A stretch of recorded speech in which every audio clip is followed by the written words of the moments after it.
Back to our channel.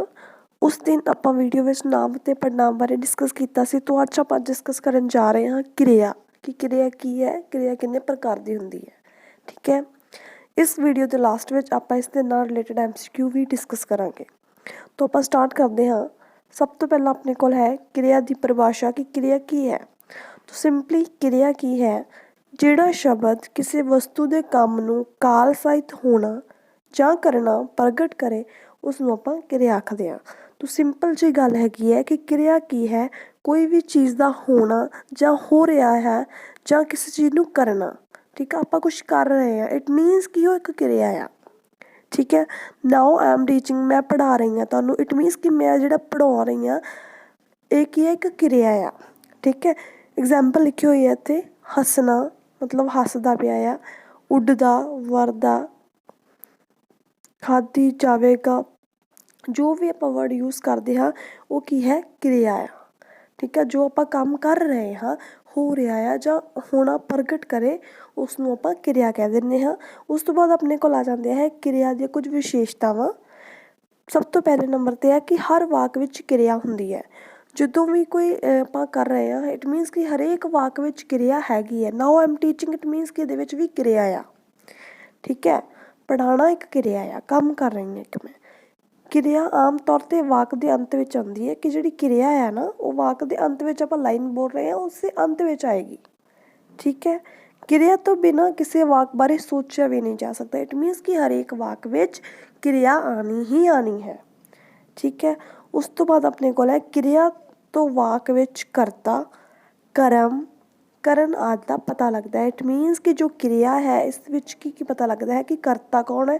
It means ਕਿ ਜਿਹੜੀ ਕਿਰਿਆ ਹੋ ਰਹੀ ਹੈ ਉਹ ਕੌਣ ਕਰ ਰਿਹਾ ਹੈ, ਕਿਸ ਬਾਰੇ ਕਰ ਰਿਹਾ ਹੈ ਅਤੇ ਕੀ ਕਰ ਰਿਹਾ ਹੈ, ਇਸ ਦਾ ਪਤਾ ਲੱਗਦਾ ਆ। ਠੀਕ ਹੈ, ਉਸ ਤੋਂ ਬਾਅਦ ਆਪਾਂ ਗੱਲ ਕਰਨ ਜਾ ਰਹੇ ਹਾਂ। ਆਪਾਂ ਹੁਣੇ ਗੱਲ ਕੀਤੀ ਕਰਤਾ, ਕਰਮ ਅਤੇ ਕਰਨ। ਹੁਣ ਆਪਾਂ ਇਹ ਕਰਾਂਗੇ ਕਿ ਕਰਤਾ ਕੀ ਹੈ, ਕਰਮ ਕੀ ਹੈ ਅਤੇ ਕਰਨ ਕੀ ਹੈ। ਕਿਸੇ ਵਾਕ ਵਿੱਚ ਕੰਮ ਕਰਨ ਵਾਲੇ ਨੂੰ ਕਰਤਾ ਕਿਹਾ ਜਾਂਦਾ ਹੈ। ਕੋਈ ਵੀ ਵਾਕ ਹੈ ਜੋ ਪਰਸਨ ਕੰਮ ਕਰ ਰਿਹਾ ਹੈ ਉਸਨੂੰ ਆਪਾਂ ਕਰਤਾ ਕਹਿੰਦੇ ਹਾਂ।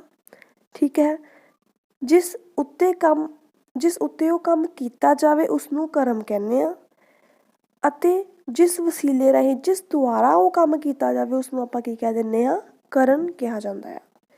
ਜਿਵੇਂ ਇੱਥੇ ਐਗਜ਼ਾਮਪਲ ਲਿਖੀ ਹੋਈ ਹੈ ਕਿ ਸੁੰਦਰ ਸਿੰਘ ਨੇ ਪਾਣੀ ਪੀਤਾ। ਸੋ ਇਸ ਵਾਕ ਵਿੱਚ ਜਿਹੜਾ ਸੁੰਦਰ ਸਿੰਘ ਹੈ ਉਹ ਕੀ ਹੈ, ਇੱਕ ਕਰਤਾ ਆ, ਉਹ ਇੱਕ ਕਰਤਾ ਹੈ।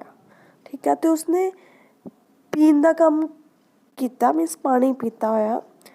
ਤੋ ਉਸ ਵਾਕ ਵਿੱਚ ਜਿਹੜਾ ਪਾਣੀ ਹੈ ਉਹ ਕੀ, ਉਹ ਕਰਮ ਹੈ। ਇਟ ਮੀਨਸ ਕਿ ਉਹ ਇਹ ਕਰਮ ਕੀਤਾ, ਉਸਨੇ ਪਾਣੀ ਪੀਤਾ।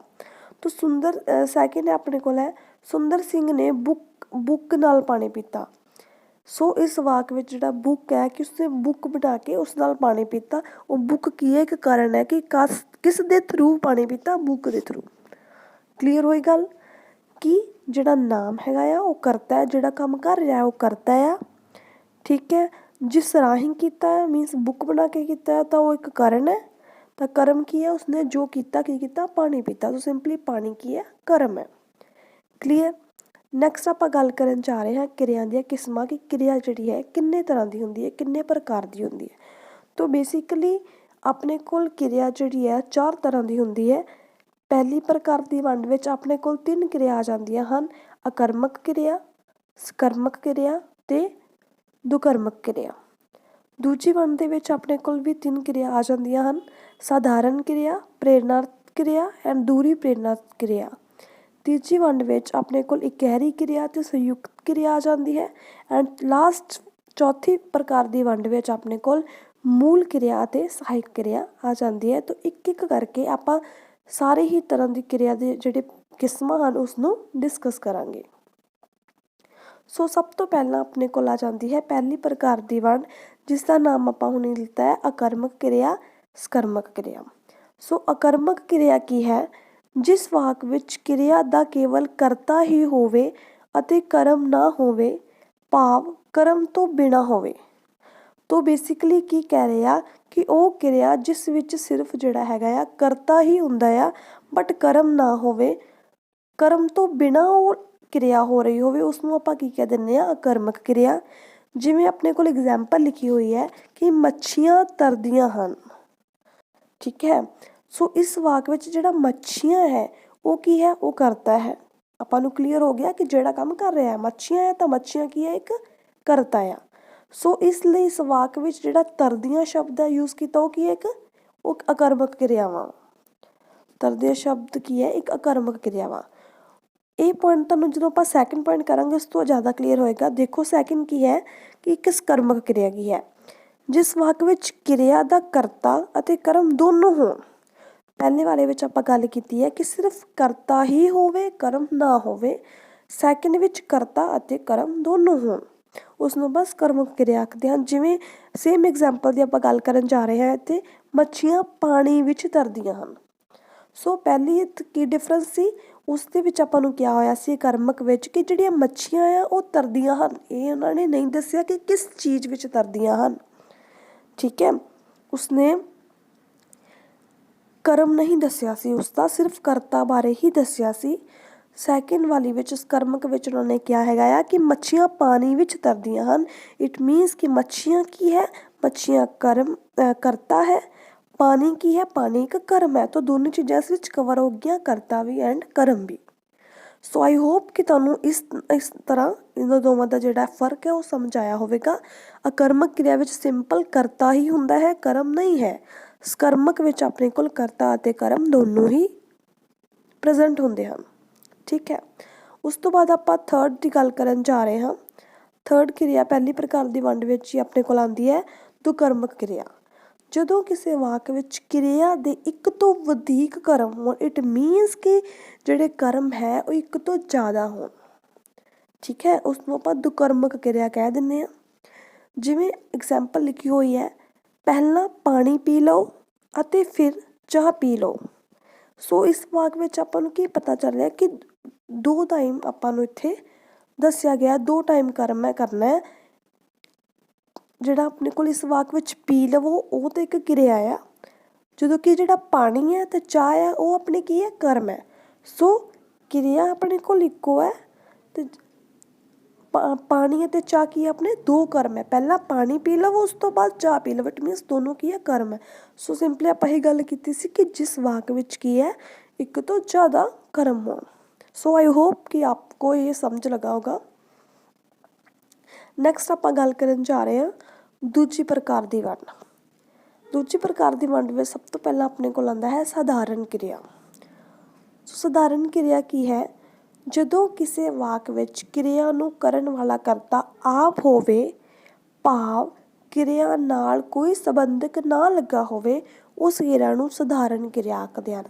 ਜਿਸ ਵਾਕ ਵਿੱਚ ਕਹਿ ਰਹੇ ਆ ਕਿ ਜਿਹੜਾ ਕੰਮ ਕਰਨ ਵਾਲਾ ਹੈ ਨਾ ਉਹ ਕਰਤਾ ਖੁਦ ਹੋਵੇ, ਠੀਕ ਹੈ। ਜਿਵੇਂ ਆਪਾਂ ਗੱਲ ਕਰਨ ਜਾ ਰਹੇ, ਮੈਂ ਚਿੱਠੀ ਲਿਖੀ, ਮੈਂ ਮੀਨਸ ਮੈਂ ਖੁਦ, ਠੀਕ ਹੈ। ਸੋ ਇਸ ਵਾਕ ਵਿੱਚ ਚਿੱਠੀ ਲਿਖਣਾ ਕੀ ਹੈ, ਚਿੱਠੀ ਲਿਖਣ ਵਾਲਾ ਕਰਤਾ ਖੁਦ ਹੈ, ਤਾਂ ਇਸ ਨੂੰ ਆਪਾਂ ਸਧਾਰਨ ਕਿਰਿਆ ਕਹਿ ਦਿੰਦੇ ਹਾਂ, ਜਿਸ ਵਿੱਚ ਖੁਦ ਆਪ ਹੀ ਕਰਤਾ ਜਿਹੜਾ ਹੈ ਉਹ ਕਰ ਰਿਹਾ ਹੈ ਕੰਮ, ਠੀਕ ਹੈ। ਉਸ ਤੋਂ ਬਾਅਦ ਆਪਾਂ ਗੱਲ ਕਰਨ ਜਾ ਰਹੇ ਹਾਂ ਪ੍ਰੇਰਨਾਰਥਕ ਕਿਰਿਆ। ਪ੍ਰੇਰਨਾਰਥਕ ਕਿਰਿਆ ਕੀ ਹੈ, ਜਦੋਂ ਕਿਸੇ ਵਾਕ ਵਿੱਚ ਕਿਰਿਆ ਨੂੰ ਕਰਨ ਵਾਲਾ ਕਰਤਾ ਆਪ ਨਾ ਹੋਵੇ ਅਤੇ ਉਹ ਕਿਰਿਆ ਪ੍ਰੇਰਨਾ ਦੇ ਕੇ ਕਿਸੇ ਹੋਰ ਤੋਂ ਕਰਵਾਈ ਗਈ ਹੋਵੇ। ਤਾਂ ਸਿੰਪਲ ਜਿਹੀ ਗੱਲ ਹੈ, ਸਧਾਰਨ ਕਿਰਿਆ ਕੀ ਸੀ, ਜਿਸ ਵਿੱਚ ਖੁਦ ਮੈਂ ਕੰਮ, ਜਿਹੜਾ ਕਰਤਾ ਹੈ ਉਹ ਖੁਦ ਕੰਮ ਕਰ ਰਿਹਾ ਹੈ, ਮੈਂ ਚਿੱਠੀ ਲਿਖੀ ਖੁਦ ਨੇ, ਠੀਕ ਹੈ। ਪ੍ਰੇਰਨਾਰਥਕ ਕੀ ਹੈ ਕਿ ਕਿਸੇ ਨੂੰ ਪ੍ਰੇਰਨਾ ਦੇ ਕੇ ਕਿਸੇ ਹੋਰ ਤੋਂ ਕੰਮ ਕਰਾਉਣਾ, ਖੁਦ ਨਹੀਂ ਚਿੱਠੀ ਲਿਖੀ, ਉਸਨੇ ਕਿਸੇ ਹੋਰ ਤੋਂ ਲਿਖਵਾਈ। ਸੋ ਉਹ ਕਿਸੇ ਦੇ ਥਰੂ ਹੋ ਗਿਆ ਪ੍ਰੇਰਨਾਰਥਕ ਕਿਰਿਆ। ਦੂਰੀ ਪ੍ਰੇਰਨਾਰਥਕ ਕਿਰਿਆ ਕੀ ਹੈ, ਜਦੋਂ ਕਿਸੇ ਵਾਕ ਵਿੱਚ ਕਰਤਾ ਕਿਸੇ ਦੂਜੇ ਵਿਅਕਤੀ ਨੂੰ ਪ੍ਰੇਰਨਾ ਦੇ ਕੇ ਕਿਸੇ ਤੀਸਰੇ ਵਿਅਕਤੀ ਕੋਲੋਂ ਕੰਮ ਕਰਵਾਉਂਦਾ ਹੈ, ਤਾਂ ਉਸਨੂੰ ਆਪਾਂ ਦੂਰੀ ਪ੍ਰੇਰਨਾਰਥਕ ਕਿਰਿਆ ਕਹਿੰਦੇ ਹਾਂ, ਠੀਕ ਹੈ। ਉਸ ਤੋਂ ਬਾਅਦ ਆਪਾਂ ਗੱਲ ਕਰਨ ਜਾ ਰਹੇ ਹਾਂ ਤੀਜੀ ਪ੍ਰਕਾਰ ਦੀ ਵੰਡ। ਇਸ ਵਿੱਚ ਸਭ ਤੋਂ ਪਹਿਲਾਂ ਆਪਣੇ ਕੋਲ ਹੈ ਇਕਹਿਰੀ ਕਿਰਿਆ। ਇਕਹਿਰੀ ਕਿਰਿਆ ਕੀ ਹੈ, ਜਿਸ ਵਾਕ ਵਿੱਚ ਕਿਰਿਆ ਸ਼ਬਦ ਇੱਕ ਹੀ ਹੋਵੇ ਉਸ ਨੂੰ ਇਕਹਿਰੀ ਕਿਰਿਆ ਆਖਦੇ ਹਨ। ਤਾਂ ਸਿੰਪਲ ਜਿਹੀ ਗੱਲ ਹੈਗੀ ਆ, ਜਿਹੜਾ ਵਾਕ ਆਪਣੇ ਕੋਲ ਹੈ ਉਸ ਵਿੱਚ ਸਿਰਫ ਇੱਕੋ ਹੀ ਸ਼ਬਦ ਕਿਰਿਆ ਹੋਵੇ ਉਸ ਨੂੰ ਆਪਾਂ ਕਹਿੰਦੇ ਹਾਂ ਇਕਹਿਰੀ। ਇਕਹਿਰੀ ਮੀਨਸ ਸਿੰਗਲ। ਤੂੰ ਕਿਤਾਬ ਪੜ੍ਹ, ਤਾਂ ਸਿੰਪਲ ਜਿਹੀ ਗੱਲ ਹੈ, ਪੜ੍ਹ ਇੱਕੋ ਹੀ ਸ਼ਬਦ ਹੈ, ਇੱਕ ਪੜ੍ਹ ਜੋ ਹੈ ਇੱਕ ਕਿਰਿਆ ਹੈ, ਇਕਹਿਰੀ ਕਿਰਿਆ ਹੈ। ਸੰਯੁਕਤ ਕਿਰਿਆ ਕੀ ਹੈ, ਜਦੋਂ ਕਿਸੇ ਵਾਕ ਵਿੱਚ ਕਿਰਿਆ ਦਾ ਰੂਪ ਇੱਕ ਤੋਂ ਵਧੇਰੇ ਕਿਰਿਆ ਸ਼ਬਦ ਦੇ ਸੰਯੋਗ ਤੋਂ ਬਣੇ ਤਾਂ ਉਸਨੂੰ ਆਪਾਂ ਸੰਯੁਕਤ ਕਹਿੰਦੇ ਹਾਂ। ਜਿਵੇਂ ਐਗਜ਼ਾਮਪਲ ਲਿਖੀ ਹੋਈ ਹੈ, ਅੰਦਰ ਆਉਣ ਤੋਂ ਪਹਿਲਾਂ ਤੂੰ ਘੰਟੀ ਵਜਾ ਦਿਆ ਕਰ। ਸੋ ਇਸ ਵਾਕ ਵਿੱਚ ਇੱਕ ਤੋਂ ਜ਼ਿਆਦਾ ਸ਼ਬਦਾਂ ਦੇ ਸੰਯੋਗ ਨਾਲ ਜਿਹੜੀ ਹੈ ਉਹ ਕਿਰਿਆ ਬਣੀ ਹੈ, ਘੰਟੀ ਵਜਾ ਦਿਆ ਕਰ। ਠੀਕ ਹੈ, ਤੋ ਇਹ ਕੀ ਹੈ, ਸੰਯੁਕਤ ਕਿਰਿਆ। ਇਕੈਰੀ ਮੀਨਸ ਸਿਰਫ ਇੱਕੋ ਹੀ ਸ਼ਬਦ ਯੂਜ਼ ਕੀਤਾ ਹੋਵੇ ਕਿਰਿਆ ਲਈ, ਸੰਯੁਕਤ ਮੀਨਸ ਜ਼ਿਆਦਾ। ਕਲੀਅਰ? ਓਕੇ। ਸੋ ਲਾਸਟ ਚੌਥੀ ਪ੍ਰਕਾਰ ਦੀ ਵੰਡ ਵਿੱਚ ਆਪਾਂ ਗੱਲ ਕਰਨ ਜਾ ਰਹੇ ਹਾਂ, ਮੂਲ ਜਾਂ ਮੁੱਖ ਕਿਰਿਆ ਕੀ ਹੈ। ਫਸਟ ਹੈ ਮੂਲ ਜਾਂ ਮੁੱਖ ਕਿਰਿਆ। ਆਪਾਂ ਕਹਿੰਦੇ ਹਾਂ ਮਾਸਟਰ ਜੀ ਕੁਰਸੀ ਉੱਤੇ ਬੈਠੇ ਹਨ। ਇਸ ਵਾਕ ਵਿੱਚ ਬੈਠੇ ਹਨ ਕਿਰਿਆ ਹੈ, ਜਿਸ ਵਿੱਚ ਬੈਠੇ ਜਿਹੜਾ ਹੈ ਉਹ ਮੁੱਖ ਕਿਰਿਆ ਆ। ਸਿੰਪਲ ਜਿਹੀ ਗੱਲ ਹੈਗੀ ਆ ਕਿ ਆਪਾਂ ਲਾਈਨ 'ਚੋਂ ਫਾਈਂਡ ਕਰਨਾ ਹੈਗਾ ਕਿ ਕਿਰਿਆ ਕੀ ਹੈ, ਮੇਨ ਕੰਮ ਕੀ ਹੈ। ਮਾਸਟਰ ਜੀ ਕੁਰਸੀ ਉੱਤੇ ਬੈਠੇ ਹਨ, ਜੇ ਬੈਠੇ ਸ਼ਬਦ ਨਾ ਹੋਵੇ, ਲਾਈਨ ਹੋਵੇ ਮਾਸਟਰ ਜੀ ਕੁਰਸੀ ਉੱਤੇ ਡੈਸ਼ ਹਨ, ਕੁਰਸੀ ਉੱਤੇ ਹਨ, ਤਾਂ ਆਪਾਂ ਨੂੰ ਕਲੀਅਰ ਕੱਟ ਸਮਝ ਨਹੀਂ ਆਏਗਾ। ਸੋ ਬੈਠੇ ਕੀ ਹੈ, ਇੱਕ ਮੁੱਖ ਕਿਰਿਆ ਹੈ, ਮੇਨ ਹੈ, ਜੋ ਦੱਸਦੀ ਪਈ ਕਿ ਉਹ ਬੈਠੇ ਹੋਏ ਨੇ ਕੁਰਸੀ ਉੱਤੇ। ਉਸ ਤੋਂ ਬਾਅਦ ਸੈਕਿੰਡ ਵਾਲੀ ਹੈ ਕਿ ਸਹਾਇਕ ਕਿਰਿਆ ਕੀ ਹੈ, ਮਾਸਟਰ ਜੀ ਕੁਰਸੀ ਉੱਤੇ ਬੈਠੇ ਹਨ। ਸੋ ਇਸ ਵਾਕ ਵਿੱਚ ਜਿਹੜਾ ਸ਼ਬਦ ਬੈਠੇ ਉਹ ਇੱਕ ਮੂਲ ਹੈ, ਬੈਠੇ ਹਨ ਜਿਹੜਾ ਸ਼ਬਦ ਹੈ ਉਹ ਇੱਕ ਸਹਾਇਕ ਹੈ, ਕਿ ਉਹਨੂੰ ਹਨ ਪ੍ਰਜੈਂਟ ਕਰਦਾ ਪਿਆ ਕਿ ਉਹ ਪਾਸਟ 'ਚ ਹੈ, ਮੀਨਸ ਹੁਣ ਬੈਠਾ ਪਿਆ ਹੈ ਕਿ ਬੈਠੇ ਸਨ, ਪਿੱਛੇ ਬੈਠੇ ਸਨ। ਠੀਕ ਹੈ, ਹਨ ਕੀ ਇੱਕ ਸਹਾਇਕ ਕਿਰਿਆ, ਹੈਲਪਿੰਗ ਵਰਬ ਜਿਸ ਨੂੰ ਆਪਾਂ ਕਹਿ ਦਿੰਦੇ ਹਾਂ। ਠੀਕ ਹੈ, ਸੋ ਉਸ ਤੋਂ ਬਾਅਦ ਆਪਾਂ ਟੋਪਿਕ ਕਵਰ ਕਰ ਲਿਆ ਹੈ, ਉਸ ਤੋਂ MCQ ਡਿਸਕਸ ਕਰਾਂਗੇ। 2, ਕਿਰਿਆ ਕਰਨ ਵਾਲੇ ਨੂੰ ਪੰਜਾਬੀ ਵਿਆਕਰਨ ਵਿੱਚ ਕੀ ਕਿਹਾ ਜਾਂਦਾ ਹੈ। ਜਿੰਨਾ ਤੁਸੀਂ ਹੁਣ ਤੱਕ ਸਮਝਿਆ ਹੈ, ਆਈ ਥਿੰਕ ਤੁਹਾਨੂੰ ਕਲੀਅਰ ਹੋਏਗਾ ਕਿ ਇਹਨਾਂ ਵਿੱਚੋਂ ਕਿਹੜਾ ਇਸਦਾ ਸਹੀ ਜਵਾਬ ਹੋਏਗਾ। ਕਰਮ ਹੁੰਦਾ ਹੈਗਾ ਆ, ਕਰਤਾ, ਸਕਰਮਕ ਕਿਰਿਆ ਜਾਂ ਵਾਕ। ਸੋ ਕਿਰਿਆ ਕਰਨ ਵਾਲੇ ਨੂੰ ਪੰਜਾਬੀ, ਕਿਰਿਆ ਕਰਨ ਵਾਲਾ ਜਿਹੜਾ ਪਰਸਨ ਕਿਰਿਆ ਕਰ ਰਿਹਾ ਹੈ, ਹੁਣੀ ਆਪਾਂ ਡਿਸਕਸ ਕਰਕੇ ਹਟੇ ਹਾਂ ਕਿ ਉਹਨੂੰ ਕੀ ਕਿਹਾ ਜਾਂਦਾ ਹੈ। ਇਸ ਦਾ ਸਹੀ ਆਪਸ਼ਨ ਹੈ ਸੈਕਿੰਡ, ਕਿ ਕਰਤਾ। ਜਿਹੜਾ ਕੰਮ ਕਰ ਰਿਹਾ ਹੈ ਉਸ ਨੂੰ ਆਪਾਂ ਕਰਤਾ ਕਹਿੰਦੇ ਹਾਂ। ਕਲੀਅਰ? ਉਸ ਤੋਂ ਬਾਅਦ ਆਪਾਂ ਸੈਕਿੰਡ ਕੁਐਸਚਨ ਦੇਖ ਲੈਂਦੇ ਹਾਂ। ਇਸ ਤਰ੍ਹਾਂ ਦੇ ਕੁਐਸਚਨ ਹੀ ਤੁਹਾਨੂੰ ਐਗਜ਼ਾਮ ਵਿੱਚ ਪੁੱਛੇ ਜਾਣਗੇ। ਖਾ ਪੀ ਉੱਠਣਾ ਜਾਗਣਾ ਸ਼ਬਦ ਕੀ ਹੈ। ਖਾਣਾ ਪੀਣਾ ਉੱਠਣਾ ਜਾਗਣਾ ਇੱਕ ਕੀ ਹੈ, ਮੈਂ ਹੁਣ ਤੁਹਾਨੂੰ ਦੱਸ ਕੇ ਹਟੀ। ਕਿਰਿਆ ਦੀ ਪਰਿਭਾਸ਼ਾ ਆਪਾਂ ਡਿਸਕਸ ਕੀਤੀ, ਸੋ ਕੀ ਹੈ। ਤੋ ਇਹ ਨਾਂਵ ਹੈ, ਪੜ੍ਹਨਾਂਵ ਹੈ, ਕਿਰਿਆ ਜਾਂ ਵਿਸ਼ੇਸ਼ਣ ਹੈ। ਨਾ ਪੜ੍ਹਨਾਂਵ ਪ੍ਰੀਵੀਅਸ ਵੀਡੀਓ ਵਿੱਚ ਆਪਾਂ ਡਿਸਕਸ ਕਰਕੇ ਹਟੇ ਹਾਂ। ਸੋ ਆਈ ਹੋਪ ਕਿ ਤੁਹਾਨੂੰ ਇਸ ਕੁਐਸਚਨ ਨੂੰ ਸਮਝਣ ਲੱਗਿਆ, ਕਲੀਅਰ ਹੋਏਗਾ ਕਿ ਇਹ ਚੀਜ਼ ਕੀ ਹੈ। ਖਾਣਾ ਪੀਣਾ ਉੱਠਣਾ ਜਾਗਣਾ ਸ਼ਬਦ ਕੀ ਹੈ, तो एक क्रिया है। ठीक है, ना कि नाम पड़नाव और विशेषण, तो एक क्रिया शब्द है।